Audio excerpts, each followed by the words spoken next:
أعوذ بالله من الشيطان الرجيم بسم الله الرحمن الرحيم صلى الله تعالى على حبيبه محمد وآله وسلم. Assalamu alaikum and welcome to our segment on Surah Hud. Inshallah, today we will cover the second Ruku of Surah Hud, verses 9 to 24. May Allah grant us the ability to understand the true meanings of the Quran by the grace of His Prophet Muhammad sallallahu alaihi wasallam. Ameen. With this dua, let's begin the second Ruku of Surah Hud. Verses 9 and 10. وَلَئِنْ أَذَقْنَا الْإِنسَانَ مِنَّا رَحْمَةً ثُمَّ نَزَعْنَاهَا مِنْهُ إِنَّهُ لَيَئُوسٌ كَفُورٌ.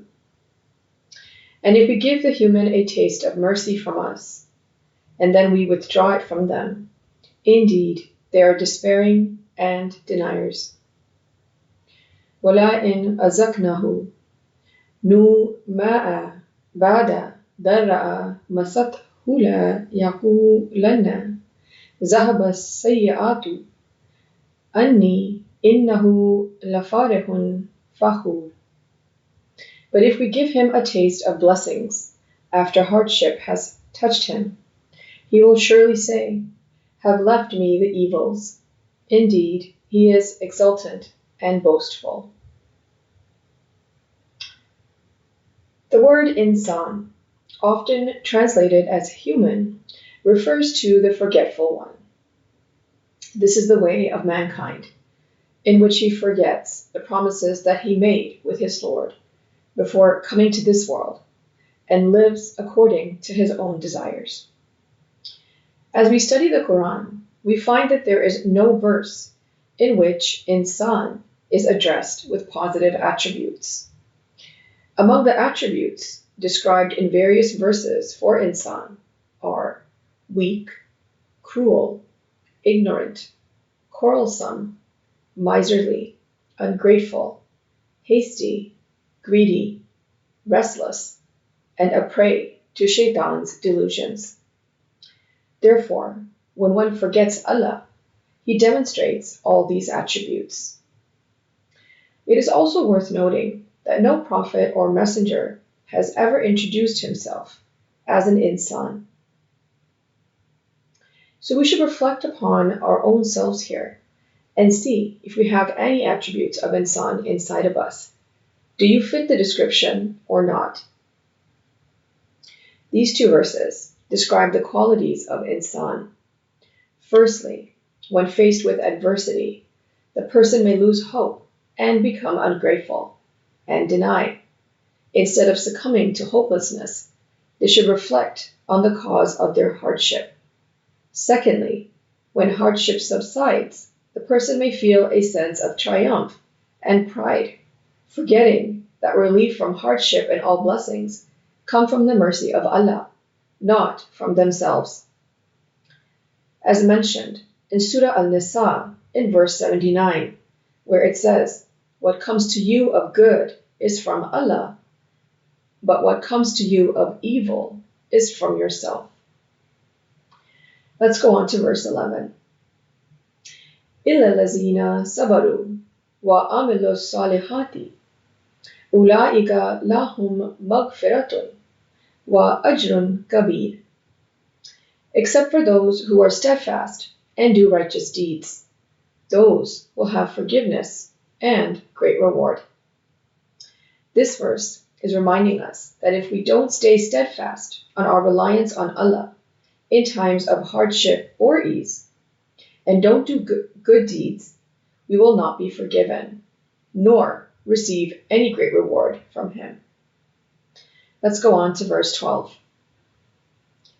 فَلَا أَلَّكَ تَرِكُمْ بَعْدَ مَا يُوحَى إِلَيْكَ وَدَائِكُمْ بِهِ صَدْرُكَ أَيْ يَقُولُوا لَوْلَا أُنزِلَ عَلَيْهِ كَنْزٌ أَوْ جَاءَ مَعَهُ مَلَكٌ إِنَّمَا أَنْتَ نَذِيرٌ وَاللَّهُ عَلَى كُلِّ شَيْءٍ وَكِيلٌ.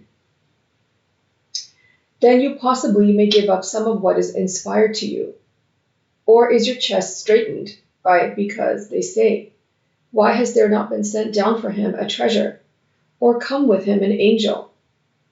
Only you are a warner, and Allah is on all things a trustee. As mentioned previously, Insan is the forgetful one.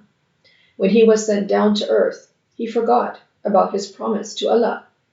Allah commanded him to follow his guidance when it comes. And this is mentioned in Surah Al-Baqarah in verse 38, where it says, "And when guidance comes to you from me, whoever follows my guidance, there will be no fear concerning them, nor will they grieve." Guidance from Allah comes in the form of inspirations, or wahi. The Quran is a collection of inspirations that were revealed to the Holy Prophet ﷺ for us to follow. However, the Prophet's responsibility is to convey the message only. It is up to the people, that is us, to accept it or not. This verse is mentioning that because of the forgetful nature of Insan, he will wait for some divine miracle as a sign instead of believing in the Quran that is already existing in its physical form. It's easier to be convinced of what can be seen with the external lens or eyes, rather than understanding by reason and contemplation. We should all realize that the biggest miracle to exist today is the Quran. Let's go on to verses 13 and 14. Am yakulu naftarahu kul fatu bi ashri suwarim mislihi muftarayatin wad'u man istatatum min dunillahi in kuntum sadiqin. Or do they say, he fabricated it? Say, then bring 10 surahs like it that have been fabricated, and call whomever you can besides Allah, if you are truthful. فَإِلَّمْ يَسْتَجِيبُوا لَكُمْ فَاعْلَمُوا أَنَّمَا أُنزِلَ بِعِلْمِ اللَّهِ وَأَلَّا إِلَّهَ إِلَّا هُوَ فَهَلْ أَنْتُمْ مُسْلِمُونَ. Then, if they do not respond to you, then know that it was sent down with the knowledge of Allah, and that there is no deity except Him. Then would you be Muslims? In verse 13, we see the word surah. Surah is referred to a beautiful building or structure that stands out from the rest. The main reason why the surah of the Holy Quran is called a surah, often referred to as a chapter, is that each surah has a unique significance and place. Because Insan is the forgetful one, he is likely to doubt the credibility of the Quran, saying that it has been fabricated. So Allah is challenging here in this verse to produce 10 surahs like it if they can. And they never will, because only Allah, the One, can. Perhaps after that they have been challenged, they'll remember and submit. Allah's challenge has also been mentioned in Surah Yunus in verse 38. Let's go on to verses 15 and 16. Man kana yuridul hayata dunya wa zinataha nuwaffi ilayhim ama lahum fiha wa hum fiha la yubkhasun. Whoever desires the life of the world and its adornments, we will repay in full to them their deeds therein, and they therein will not be lessened. أُولَٰئِكَ الَّذِينَ لَيْسَ لَهُمْ فِي الْآخِرَةِ إِلَّا النَّارُ وَحَبِطَ مَا صَنَعُوا فِيهَا وَبَاطِلٌ مَا كَانُوا يَعْمَلُونَ. Those are the ones for whom there is not in the hereafter but the fire, and lost is what they made therein, and worthless is what they used to do. For those people who seek only the life and splendors of this world and strive towards it, Allah rewards them for their deeds fully, and there is no reduction in what they have earned. We see this today. Those who have worked hard and made something for themselves, They are the executives at every level, the professionals in every subject, the celebrities of this world, the rich, the famous, the powerful. However, if these people have only focused on themselves in this world and not prepared for the hereafter, then all the effort that they put in to get to the top and all the wealth that they accumulated will become useless for them in the next stage of their life. So we should stop and reflect on our own selves here. Have we truly prepared ourselves for the hereafter or not? Whatever we have achieved in this life, are we truly giving credit to who it's due, to Allah? And whatever we do we do it for care of Allah or care of ourselves? Let's go on to verse 17. أَفَمَنْ كَانَ عَلَى بَيِّنَاتٍ مِّن رَبِّهِ وَيَتْلُهُ شَاهِدٌ مِّنْهُ وَمِنْ قَبْلِهِ كِتَابُ مُوسَى إِمَامًا وَرَحْمَةً أُولَٰئِكَ يُؤْمِنُونَ بِهِ وَمَن يَكْفُرْ بِهِ مِنَ الْأَحْزَابِ فَالنَّارُ مَوْعِدُهُ فَلَا تَكُ فِي مِرْيَةٍ مِّنْهُ إِنَّهُ الْحَقُّ مِنْ رَبِّكَ وَلَكِنَّ أَكْثَرَ النَّاسِ لَا يُؤْمِنُونَ. So is he who is upon a clear proof from his Lord and recites it a witness from him, and before it a book of Musa as a leader and mercy. Those believe in it, but whoever denies in it from the sects that the fire is his promised destination. So be not indecisive about it. Indeed, it is a reality from your Lord, but most of the mankind do not believe. The Holy Prophet, sallallahu alaihi wasallam, the last prophet, and the seal of all the prophets, is the best example for us to follow. There is none better. He followed the commands of Allah as directed and understood the reality of the message. The same message brought by Prophet Musa alayhi salam and all the other prophets. However, as time passed, various sects were formed, and instead of being one nation united under the banner of the Holy Prophet sallallahu alaihi wasallam, people interpreted the message according to their own desires and divided amongst themselves accordingly. These people will end up in the fire of hell. We are reminded in Surah Al-Imran, in verse 103, to unite and not be divided, where it says, and hold firmly to the rope of Allah altogether, and do not become divided.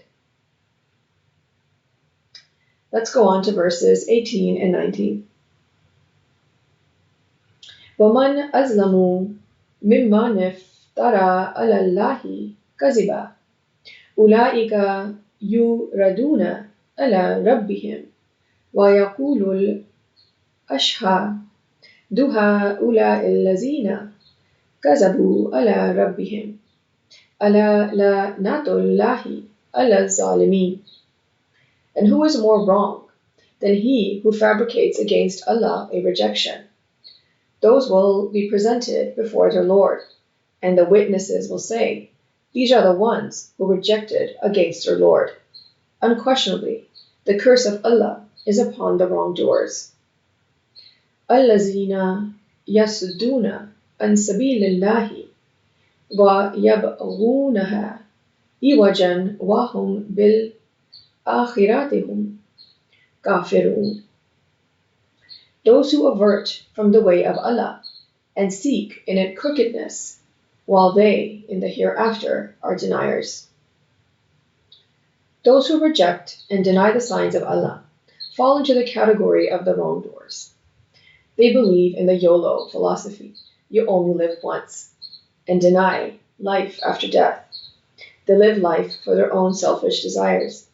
These people avert themselves and others away from Allah and the straight path, in turn averting from His mercy. Let's go on to verse 20.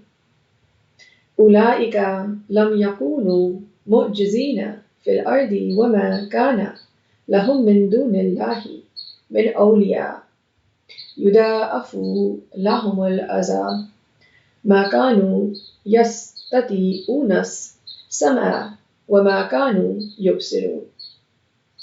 Those will not escape in the earth, and not is for them besides Allah any protector, and will be doubled for them the punishment. They were not able to hear, nor did they see. For those people mentioned previously, they are deaf and blind to Allah's signs. This means that they fail to comprehend what is happening around them and why it's happening. The life of this world is a test to prepare us for the next stage after this life.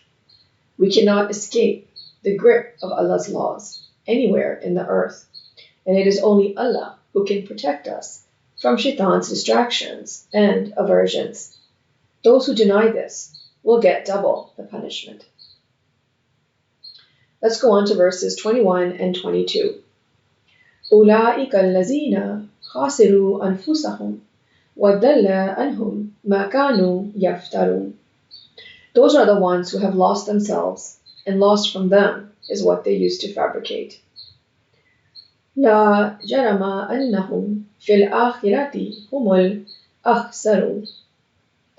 Assuredly, it is they in the hereafter who will be the greatest losers. Everything that happens to us is based on what we earn from our deeds.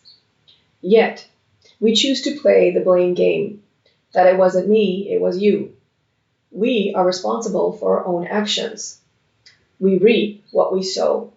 And for those who deny this and attribute it to Allah or something else, then they will suffer the biggest loss when they are recompensed for their deeds in the hereafter.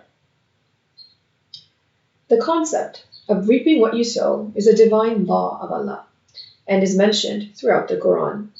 It is mentioned in Surah Al-An'am, verse 164 as well,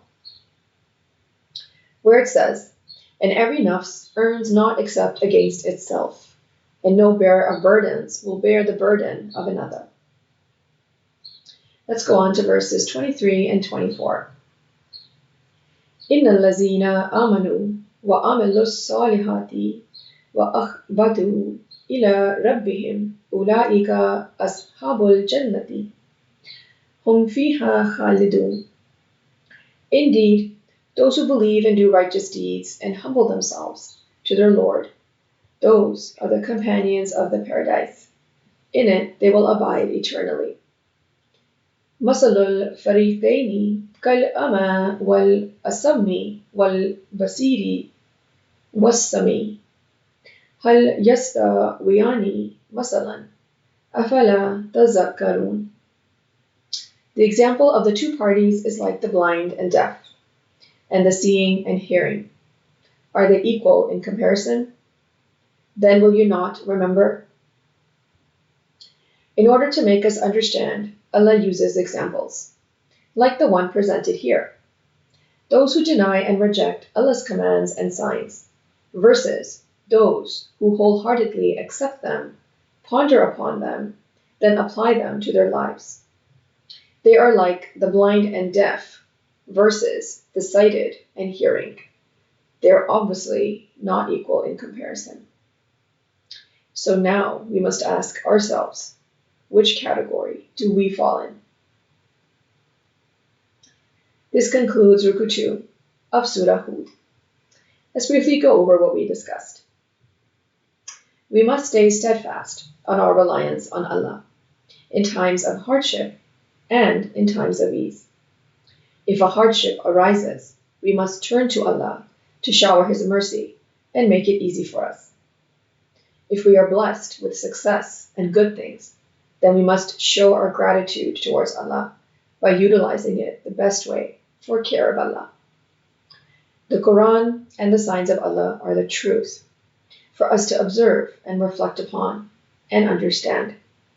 Those who deny and reject the truth will be at a loss in the hereafter, when the truth is revealed again to them, and they will be recompensed for their deeds. While those who accept the truth, ponder it, and apply it to their life will be the successful ones. The life of this world is temporary and a test, which we must all go through and pass. so we can have success in the hereafter. Those who achieve success versus those who don't are not equal in comparison. May Allah grant us the ability to understand the Holy Quran and its true meanings in light of the life and guidance of Prophet Muhammad sallallahu alaihi wasallam. Ameen. Thank you for joining us for this segment. Until next time. Sadaqallahul Aliyyul Azim. Allah speaks the truth, the exalted, the great. Sallallahu ta'ala ala habibihi Muhammadin wa alihi wa sallam.